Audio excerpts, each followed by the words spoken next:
Good morning, everybody. First off, we need to put our phone on vibrate or cut them off, whatever you satisfied with at this time. All right. Next, we have roll call. Rachel.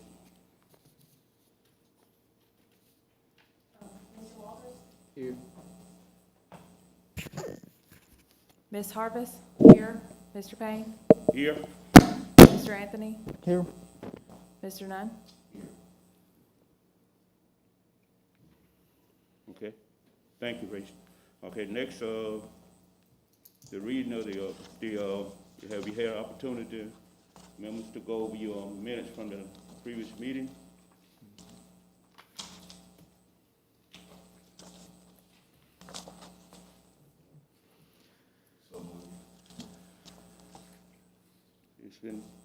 It's been motioned. Do I have a second? A second. Been motioned and seconded. Is there any question or omission? If not, are you ready to vote?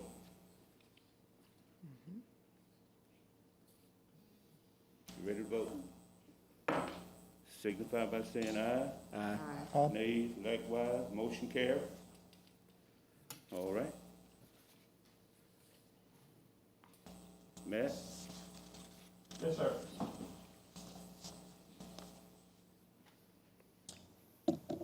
Thank you, ladies and gentlemen. I wanted to remind the members and everyone available that this meeting is being streamed live over the city's YouTube channel and will be available after the meeting as well.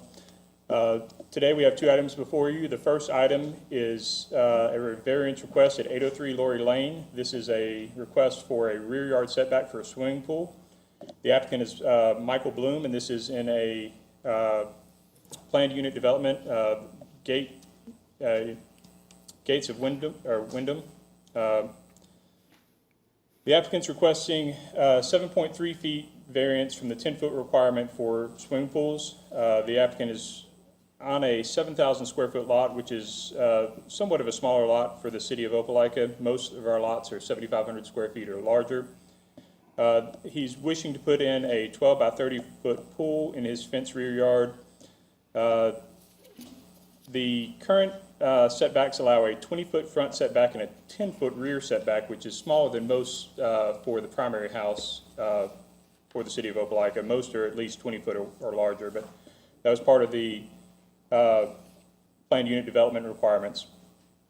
The applicant has, and it's in your handout, a layout of what they're showing, which was a 12 by 30 foot pool, which would be 5 feet from the primary dwelling of the house, and then would be about 2.7 feet from the rear property line. Now, I should note there is a 60-foot wide buffer that is along the entire roadway frontage of Gateway Drive that was put in with the original planned unit development. So this one is slightly different than most setbacks you would see. So there is no adjoining property owner other than the buffer yard behind them. In discussing with the applicant, our original recommendation was a recommendation of denial of the proposed setback because we felt this was somewhat close. The applicant has since come back, and I can let him address that if you'd like, to reduce the size of the pool down approximately 2 to 3 feet there. So there would be a 5-foot setback from that rear property line, which reduces the overall variance being requested from 7.7 to roughly 5 feet. And we are, with it moving to 5 feet, we are good with that change in the variance request. And we are changing our recommendation based on what the applicant's asking to, recommending approval of a variance of 5 feet for the rear yard setback. I'm happy to answer any questions you may have. Mr. Bloom, I believe is it Bloom? Blom, excuse me. It is available here for comment or questions if you'd like. We did not receive any correspondence or feedback from adjoining property owners or the neighborhood. Okay. We'd like to hear from him now, Mr. Bloom.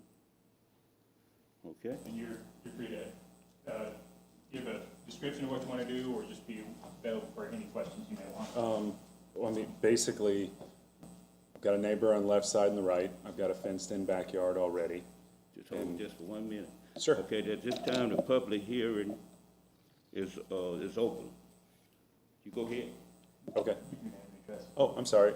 Mike Blom, 803 Lori Lane, Opelika.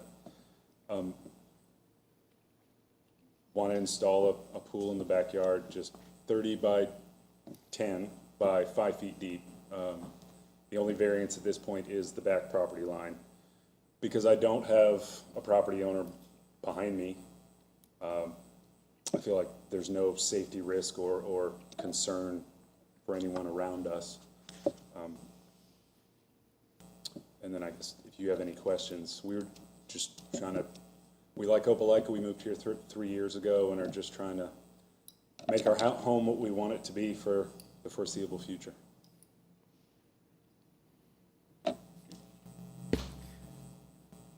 Question? Matt, I guess this question may be for you. Yes, sir. In the notes, it has that the pool and the home would have a combined lot coverage of 3,330 square feet. So together, that's 48% Yes, sir. of the lot, which is over. So is there a variance required for that because we're No, going to be sir, over because- 40% Pools are not technically counted as part of that coverage amount because they're not, part of structure? I Okay. mean, they're structured and a large portion of it is void space. So when you talk about, one of the main reasons for that is just both the amount of physical things that take up the space on the lot, so it's not overcrowded, which there will be still physical space there, but it'll be ground level and won't be visible. The other thing you talk about a lot of times is stormwater control and things like that, and pools by their very nature are somewhat of a detention pond. So there's not really a impervious issue there as well, because they collect the water from rain and would pass it through their drainage system. So I don't believe that there is a requirement for 40% or for the lot coverage. Additionally, this is in a planned unit development that does not have a lot coverage amount associated with it. We did want to point it out because it is somewhat higher than we do typically see. This is if you'll notice, this is a single-story home, I believe, on a small lot, and so when you put everything on a single story in there, it tends to flatten out and cover more of the lot than you would typically see in some of the neighborhood houses that are two-story, and that way they're kind of stacked on top of each other.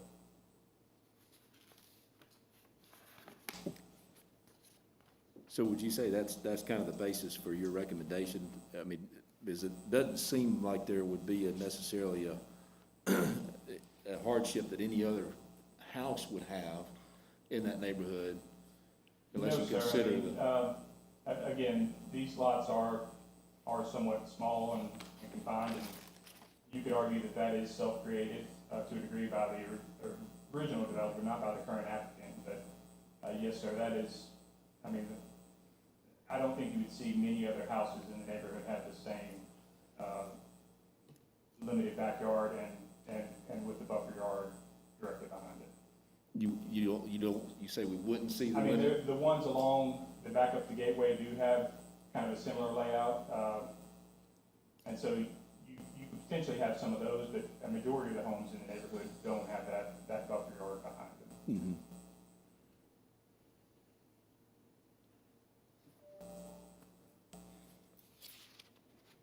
Are there other pools, I'm just curious, in the neighborhood? We did not do a study of that. I could if you'd like to see that. The other thing is our current aerials are from 2017, and so most of the homes in this neighborhood weren't completely developed at that time, and so Right. I can't go on. We'd have to kind of do a permit check to see which ones had pools and which ones did not have pools. Yeah. That is our, that typically is our main concern with the granting of a variance similar to this, is that you would have other people asking for the same variance with the same situation. And while there are probably about 20 or 30 lots along the same rear property line through there, in looking at it, most of those are single-story and so have a bit bigger yard area to deal with. Or, sorry, they're two-story, so they have a bit bigger yard area to deal with. Instead of being 2,000 square feet on one level, they're 2,000 square feet on two levels and more of a compact footprint. They do have a fence around the backyard or something, Yes. around the pool area, secure. Yes, sir, they do currently have a fence around the backyard. If the variance were granted and they were to build a pool, our building inspection department would ensure that it meets the code requirements. That if there's a back door exiting out to the pool, it would be alarmed as required by code, and all those things be either in place or brought up to current code.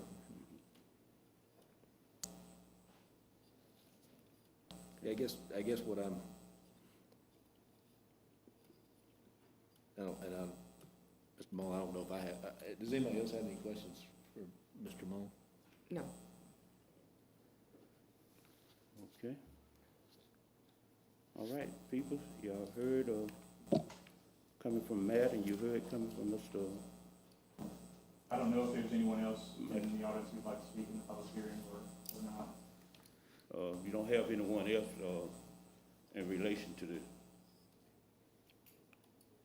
Mr. Michael Bloom, do? Did he got any questions, anything? Y'all wanna make a, After you close the hearing. huh? Yeah, we can make motions after you close the hearing. But the hearing is closed.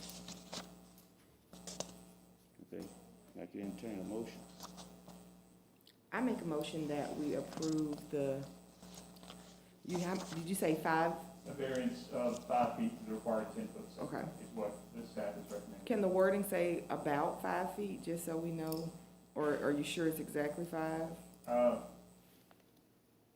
In that case, you could say up to 6 feet if you'd like. Okay. It needs to be specific to a distance, and I don't know that he's made that exact determination. But Okay. I think a variance of 6 feet would get it right within the window he's trying to do, and we would make sure that it's pressed as close as we can to 5. the 5. Okay. I make a motion that we approve the variance of no more than 6 feet for Mr. Bloom. If the motion is second, any questions, omission? This time you ready to vote? Signify by saying aye. Aye. Nays likewise, motion carried. You may proceed, sir. All right, Matt?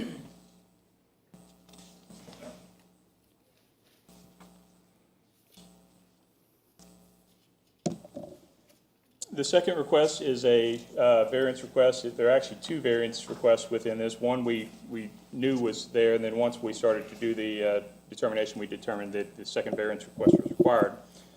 The subject property is at 314 North 11th Street. This is on the corner of 11th Street and 4th Avenue. This is a large Victorian home in the historic district. The property is zoned R2, which is what most of the properties through the historic district there are currently zoned. The applicant is requesting the first variance, a request of 23 feet variance from the 25-foot side yard on street setback requirement on the 4th Avenue side, and then a variance to exceed the maximum 40% building area on the lot. Mr. McClintock and his wife, I believe, just recently approved or just purchased the home that had been in foreclosure for quite some time. It had been in states of repair for a couple years, I believe, on and off. It's a 5,200 square foot home that has 2 additions and a detached garage. The first variance setback is regarding the side yard on street. The applicant's requesting, again, 23 feet from the 25-foot minimum side on 4th Avenue They're proposing to put a 16.5 by 22 foot porte-cochere, which is kind of like a carport that comes over, you kind of pull up into, and sometimes they pull through them as well.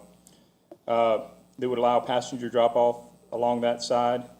The current building is set back only 18.5 feet from the property line on Fourth Avenue, which is less than what's allowed, but is not uncommon within the historic district to have homes that don't meet the current zoning because they were built well before current zoning was in place.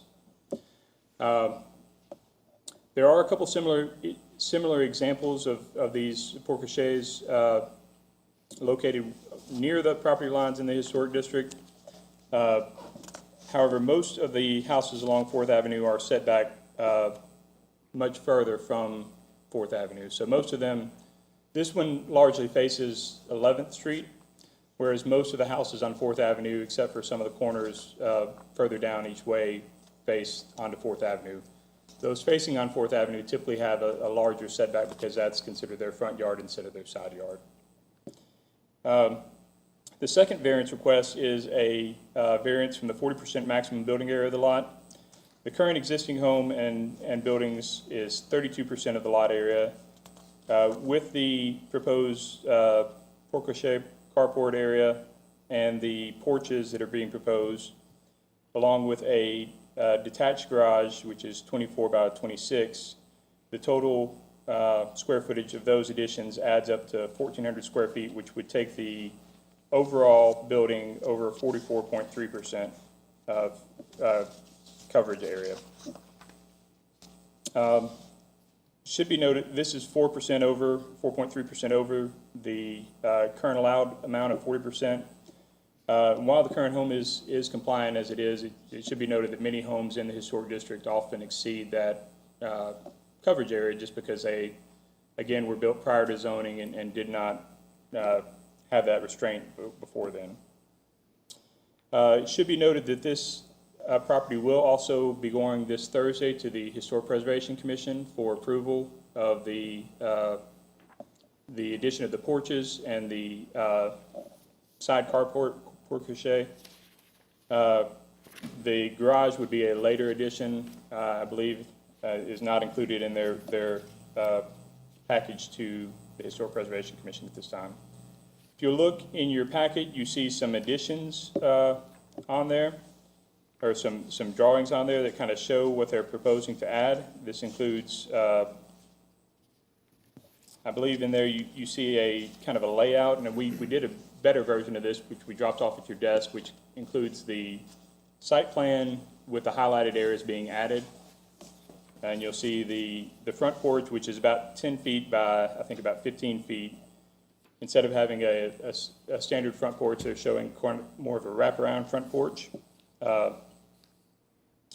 And then you see the side entrance on that side. It's my understanding that the applicant is desiring this covered side parking area as an accessible parking space so that they may be able to kind of exit the house on a flat surface and step directly into the home underneath the covered area due to some, I believe, medical conditions, but I'd let the applicant speak to that themselves. You see some pictures in here showing the side of the house with a truck parked there, and it kind of shows an outline of what the addition would look like and kind of how far out it would extend. It would still be about 2 feet from this property, the edge of the extension, to the sidewalk, which is typically the back of the right-of-way. Let's see. With that, we did note that the addition is, as I said, is extensive. We spoke to the city engineer. He's here available today, Mr. Scott Parker, about whether or not we would need any further additional right-of-way. It does not appear at this time that we really see that being necessary. We have had a discussion with one of the adjoining property owners about some site visibility along that area and whether this will make that worse. And so wanted to bring that to your attention. Overall, we basically, because there are examples of this within the district, we thought this might be best left to the Historic Preservation Commission to determine whether or not those additions fit within the historic character of the neighborhood.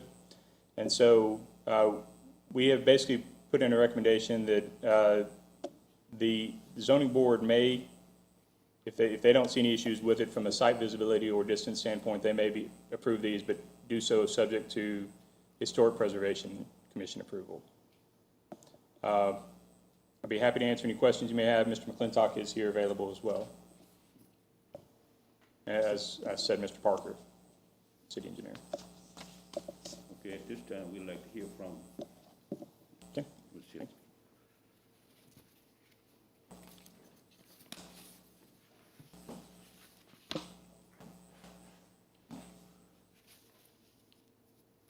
The public hearing is now open.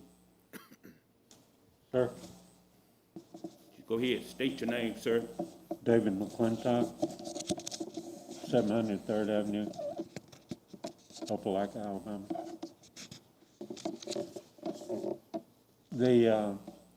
All this started, number one, we want to return the house to a Victorian house.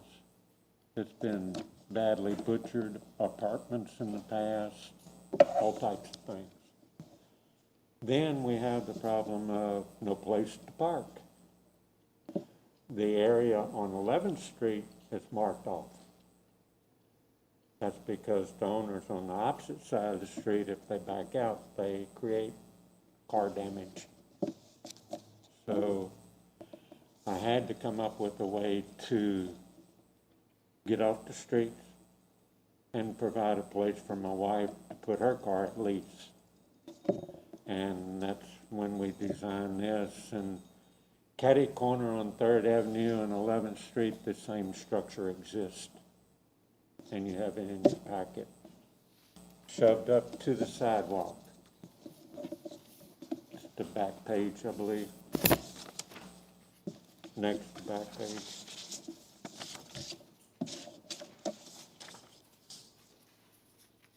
So they pull in and pull out. I'm not proposing that. I plan to pull in, and with the new curb cut that the city is willing to allow me to have at 24 feet wide, my wife will be able to back up in front of the new garage and pull out.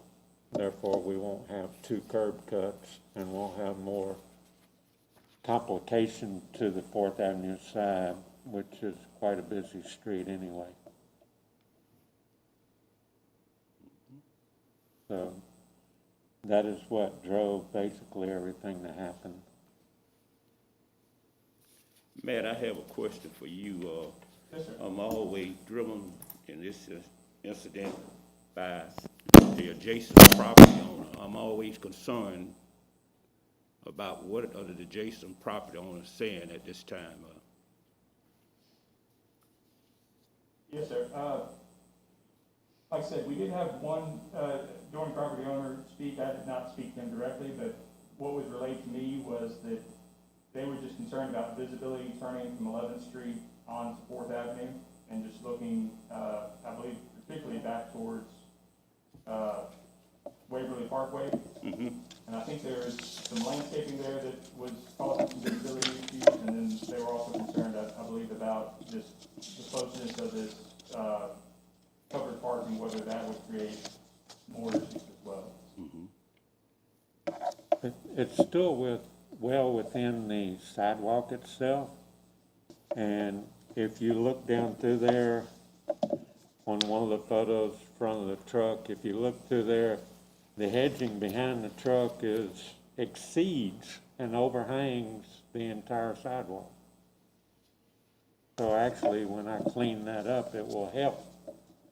And Port Share does not have solid walls, so you will have more of an opening. Matt, you need me to address this. Chairman Payne, Yes, sir. I looked at the site distance had from 11th going on to 4th. I did not see an issue in site distance with the location where it's proposed. Now, if if you were to move that closer to the intersection, you would encroach on sight distance. But where it is proposed right now, I do not see it being a problem with sight distance. Yeah, we don't want it on the front Fourth Avenue, 11th Street side. We want it pushed to the backyard. And where I judge it is where a car will be properly stopped at the stop bar and looking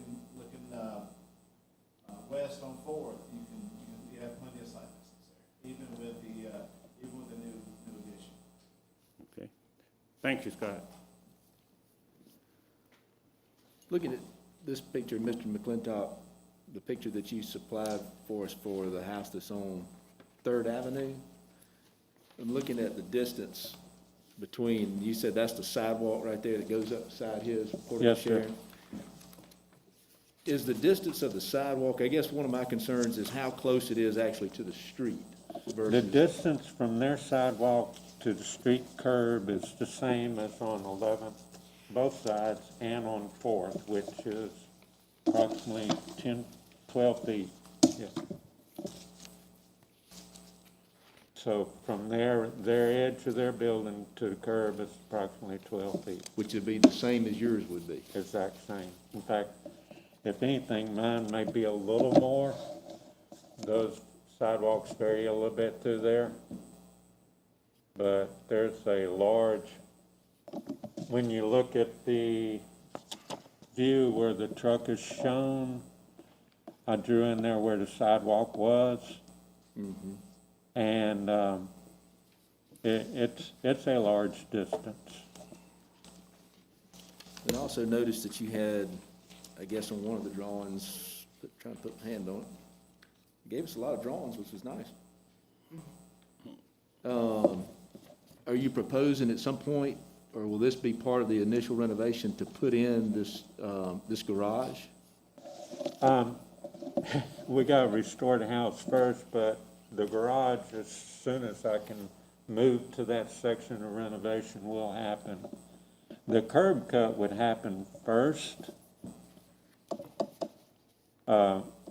As you see in the picture, the existing curb cut is into the hedge.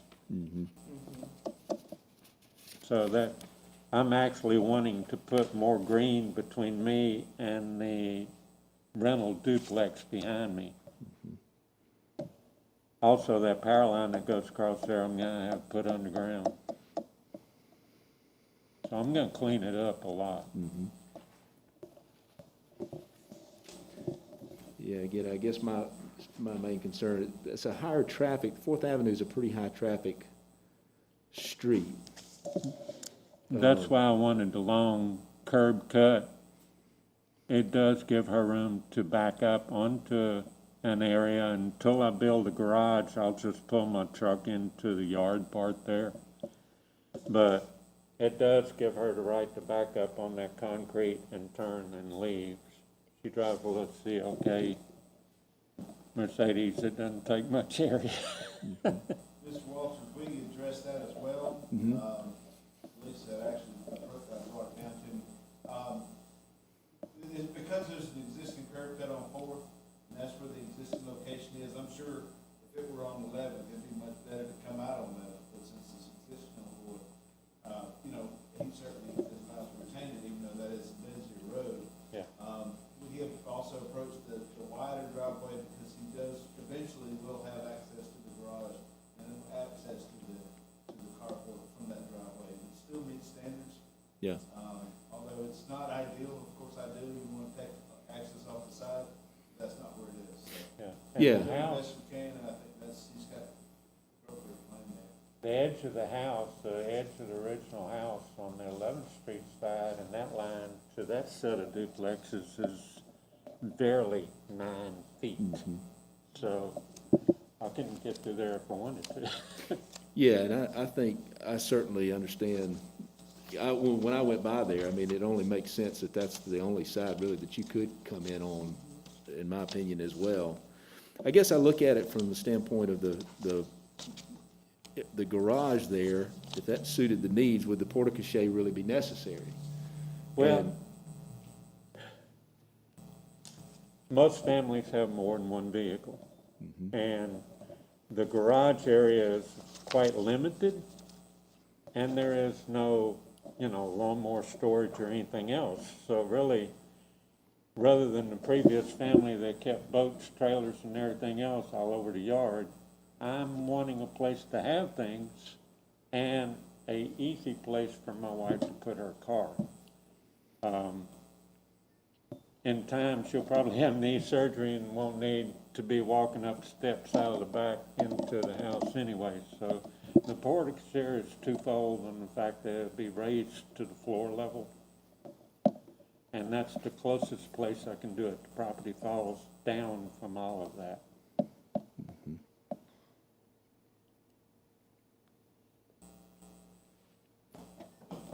Okay. Is the 16.5 feet the minimum width you need for the width of that? I think so. If you're gonna open car doors and give yourself room, or if in time you wanna use a wheelchair or anything around the vehicle, you're quite limited. I'm doing a custom home right now, and I'm putting in 3.5-foot doors and gracious garages so the people can get a large cerebral palsy son at 310 pounds, 6'6", into an oversized wheelchair and through the house. And people forget it takes room to make all that happen.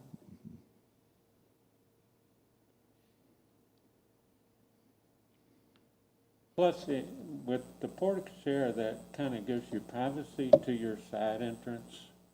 It gives you a little protection and gets you out of the main flow of everything, really. Where would you enter the house from there? Would you have to go around the front, or are you gonna put an entrance? Would you go around back? Sir? If- Proposing removing one window and making that an entryway Okay. Yes. on the side. The house never really been structured with a proper kitchen in it, so we're gonna do a whole bunch. Yeah, I like your plan. I go by the house all the time. I'm glad there's a proposal to do something with it. Same.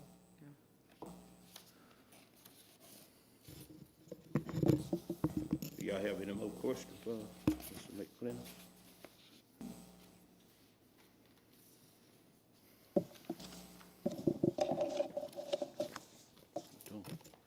Thank you, sir. Thank you. The hearing is closed. I Wait a don't know if there anybody else in the audience who might want to. Are there anybody else want to speak for or against? All right, thank you. The hearing is closed. All right.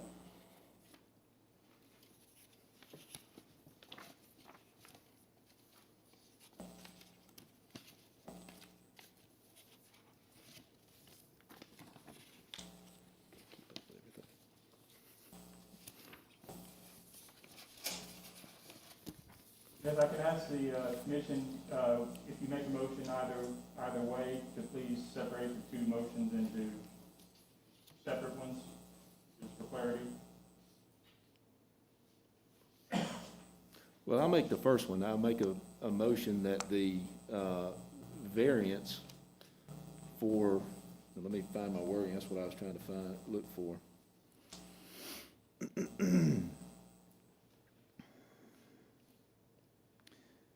That the 4.3% variance from the maximum of 40%, I make a recommendation that we approve the 4.3% variance. If we want to, do we need to round that up to 5%? Would that be appropriate? That's Yeah, so I make a recommendation or a motion that we accept a 5% variance from the existing. actually, I do apologize. We do need to keep it at 4.3 because that's what we advertised and Okay. can't approve anything larger than what is there. Very good. So I make a motion that we approve 4.3 variance from the maximum 40% building area requirement. You heard the motion. Do I get a second? Second, You got a second, Mayor? yeah, second. Been motion and second. Any question or omission? If not, ready to vote? Signify by saying aye.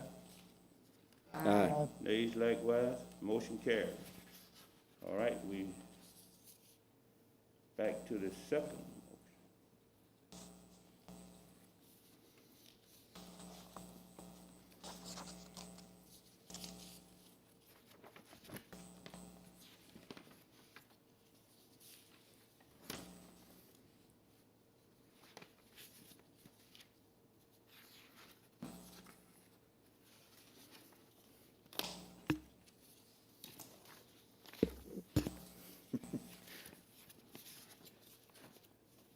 Can we discuss without a motion?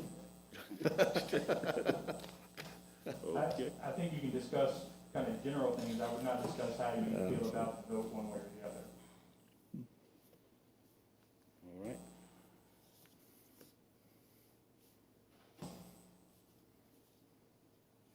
So we definitely need to, I guess we need to discuss the front. It's actually the side yard on the street, so the front, they're not coming out any further than the existing porch. This will be on the Fourth Avenue side, which is, what used to be a front, but now is a side. Okay, I thought there were two parts to this. I guess I'm reading that wrong. No, ma'am, it is just on the side. Okay.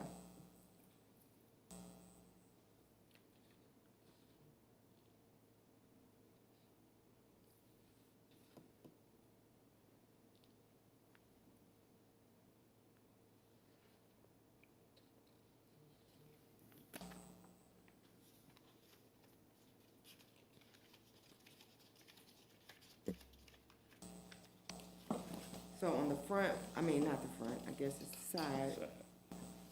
The motion that you just did was about the side where the covered So driveway is, right? the motion that was made and approved was for the overall lot coverage, which means that the amount, he can obtain the overall amount. Now, whether that's allowed to go into that side yard where the porte-cochere is being proposed, or not is what's being discussed now. So it would be, would they be allowed to have that side covered carport area, and can it extend to within 2.7 feet of the sidewalk? Okay.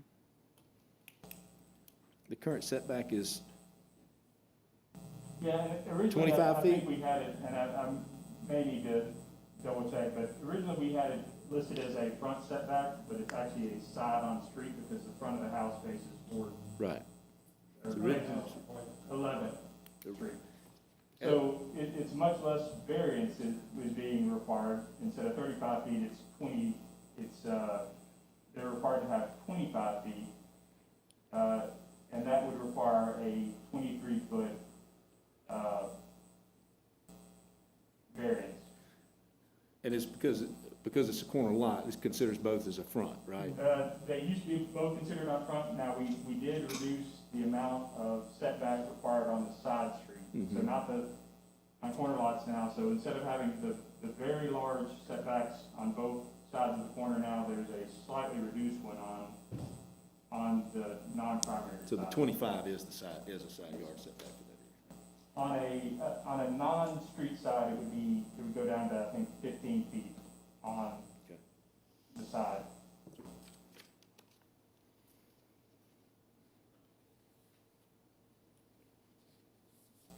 Does that make sense, Raven?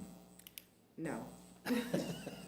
So, I mean, it makes sense, but I'm just trying, I guess what I'm looking for is the wording, which you wanted us to do two different motions. yes, ma'am. So the motion would be either for or against a 23-foot variance from the 25-foot side yard on street setback requirement.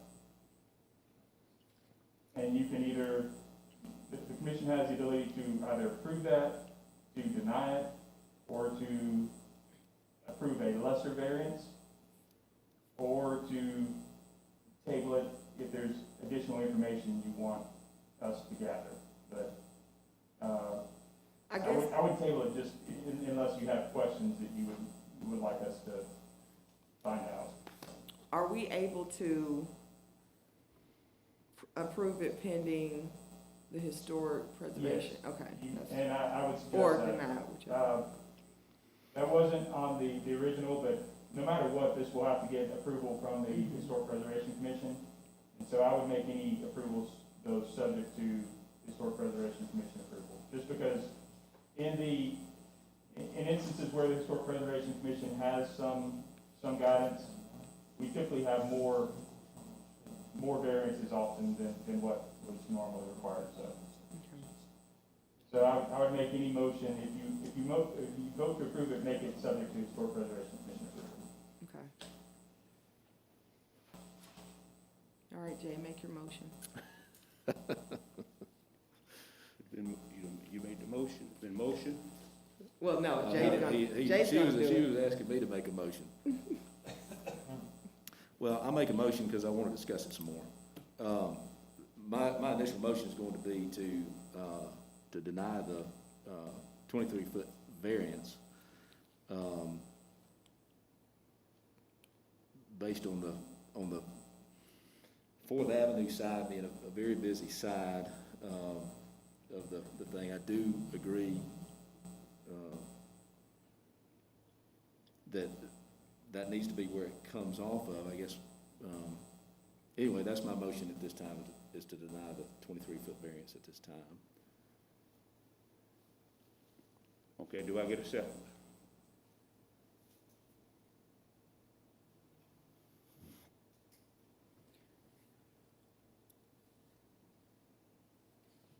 I don't second because I want to make a motion to approve it just because of, well, we can discuss why, So, but If we need to there's figure out no how to. second to the motion, then after a set period of time, however long the chairman feels, then the motion would fail. Yes, it's automatic dies. So, Robert Rules of Orders dies. so if you declare that motion have failed, then we would need an alternative motion. Where the motion failed. And, Raven?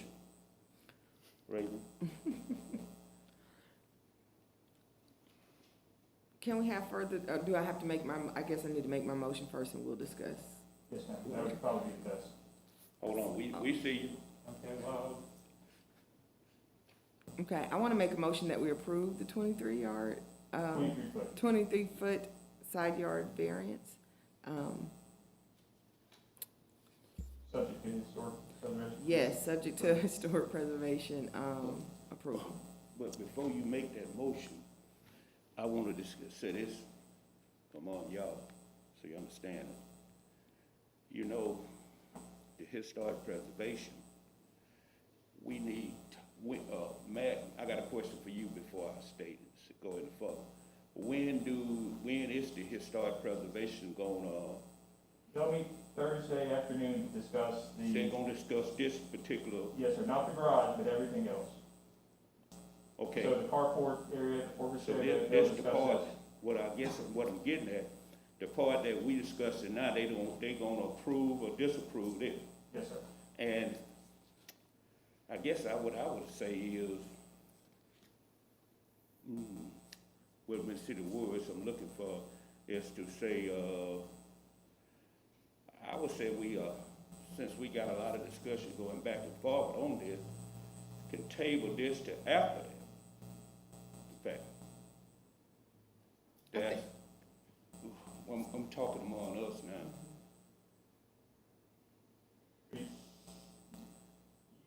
You do have a motion on the table, I think, so I think you need to deal with that prior to tabling it.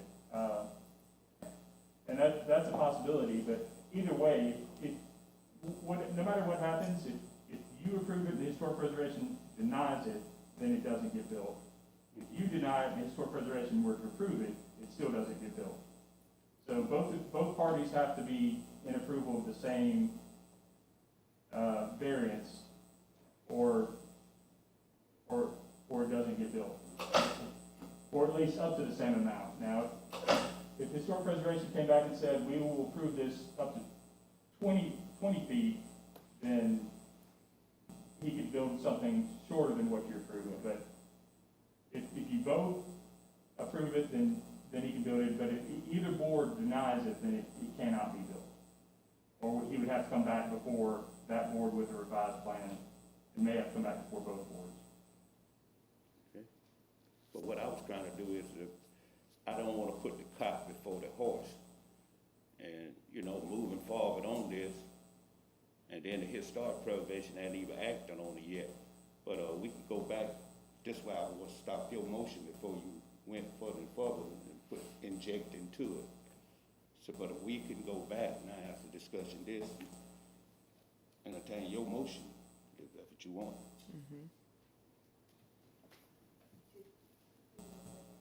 I second Ms. Harvest's motion. Okay? I didn't I second her motion. second, but motion and second. There any question or omission at this time? Okay, now we can Now we discuss. can discuss. That's what we're trying to get to. So Jay, I know you drive by, I do drove by too, I mean, and I even previously looked at this house, looked at this area to build, we were looking to purchase, and there's no way they can functionally make this work outside of this. Had I seen this idea, I probably would have went ahead and bought it, but it's no way to, and I don't want a house that, with that much potential, sitting in the middle of our historic district, not being touched because there's no way around it. Right. And I don't think, And I agree with you. yeah, I don't think there's any other way to make it functional for anybody other than doing a plan to where there's some type of parking not on the street. And I agree. That's the reason I asked a question about the garage. Yeah, Is because I feel like that's a better alternative, for a lot of reasons. Of course, I mean, and I certainly understand Mr. McClintock's, situation, and wanting that access because it sounds like that may be, maybe a phase 2 or something. So, I guess,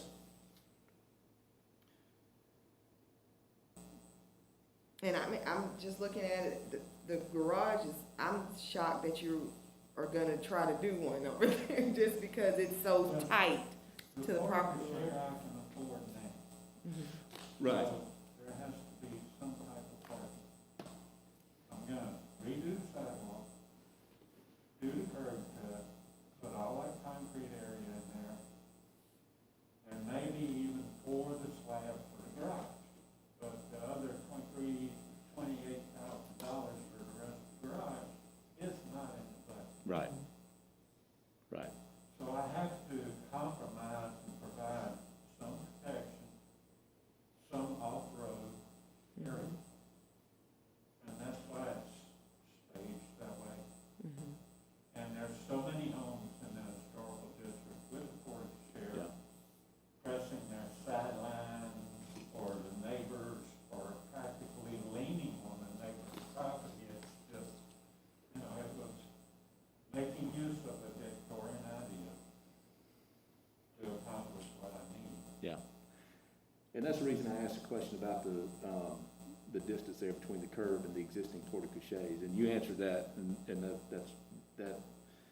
that helps me understand that there's existing structures that meet that. Again, my concern really was because of the nature of where this one sits on Fourth Avenue, but it is a side yard, and I appreciate that. I'm on a corner lot too, so, you know, I understand the limitations of that, and, you know, 25 feet even still may be a lot, but again, it's a pretty heavily trafficked area there. Well, and when I've been there, just trying to lay things out, and if you want to buy a spray paint in the ground about where things go, when you step it and look at it or park something there, coming in on that little curb that I got, and look at things, you start to realize if you just pull into a garage and back out, then you're trying to back out into Right, and the traffic, yeah. Whereas if I put in a portage share and later put in the garage, I can back from the garage into the portage share and pull out. Yeah, now I like that logic, that makes a lot of sense to me, what you're talking about. Let me ask you this, when you envision putting this in, is the portico gonna tie into the sidewalk? Will there be any type of, green space or shrubbery in between? The one on Third has no green space. Right, And so, you know, I was giving the option, we love plants, if you go by Third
like the idea of plants, but I leave that to the historic Yes, sir. division to determine whether that needs to be there or not, because I understand both As arguments. part of their review, they do, when you look at putting in visible parking, they can require a hedge or some sort of low screening there if they so feel. Yeah. I mean, you could add that as a addition as well, if you prefer. but- No, I'll let them, they're the experts, and I won't impose my opinion on that. I think it'll be fine either way, because I understand the issue of having to keep them cut back so that people can pass by as well. So. Okay? Y'all ready to vote?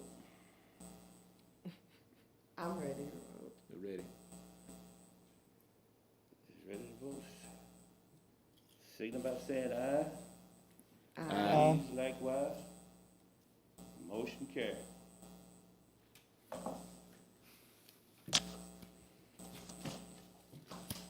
Okay, That's all the business we have for you today, sir. that's it. Thank you. The motion to. The motion to adjourn. I make a motion. I second. The motion second to adjourn. Aye. Motion carried.